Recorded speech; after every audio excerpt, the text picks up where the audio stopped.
this practice has a name. It is called partnership. In our region, we have shown what partnership looks like.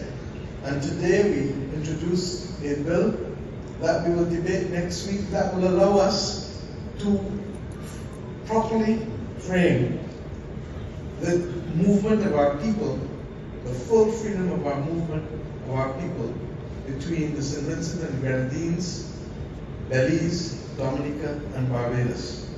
Freedom to live and work across borders with dignity, supported by systems for access to education and health. This is love translated into policy and integration made real for ordinary people who live it every day and who breathe it every day.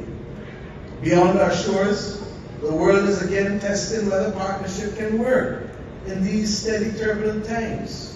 Ceasefire talks in Gaza, opened this week in Egypt, part of a broader international push that whatever one's politics underscores a simple truth, that without cooperation across capitals and institutions, there can be no durable stability or security in this world or in our regions. Partnership, my friends, therefore, is not a luxury. It is the hinge of peace. And this brings me to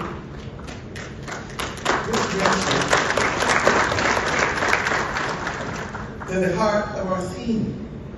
In the first word in Commonwealth, and I thank Adrian Green for his most wonderful expose, ensuring that we understand the framework within which our discussions take place about the Commonwealth and about the wealth of common people.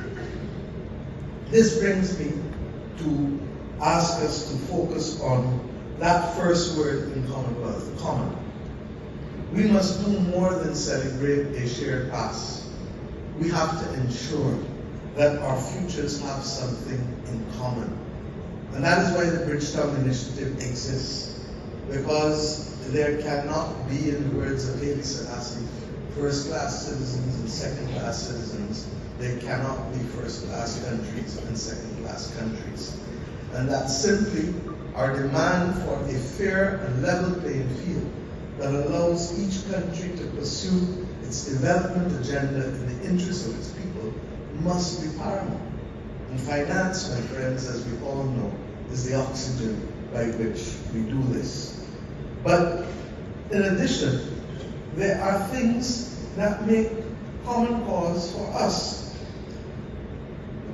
And we have therefore to decide how we can work together as 1/3 of humanity on matters pertaining to climate resilience, on matters pertaining to digital governance and the threatened possibilities of AI, the renewal of trust in public life, which has become so important in the case of declining trust in democracies. As I say, and as we say in the Caribbean, this is simply common sense. So my friends, we must do it for the common good. And because love is not weak, because love is work, we must choose the habits that sustain any good relationship. The habits of honesty, respect, forgiveness, communication, and the courage to share burdens.